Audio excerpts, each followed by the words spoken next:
नवरा बायकोचं नातं असं असते ना, की मला तर वाटते सगळ्याच जगात वेगळंच नातं असते. ते एका दुसऱ्यांसाठी भरपूर काही करतात.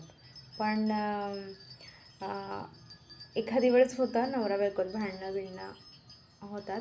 तर मला असं म्हणायचं की यार भांडणं होतं त्याचं रिझन काय आहे? तुमचे रिझन काय आहे भांडणं होण्याचा?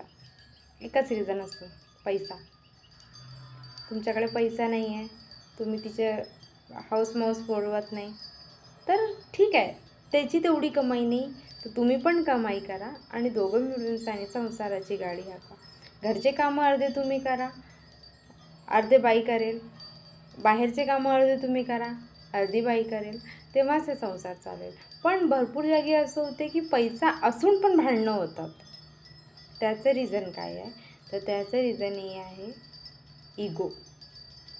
आपल्या इगोला कंट्रोल केलं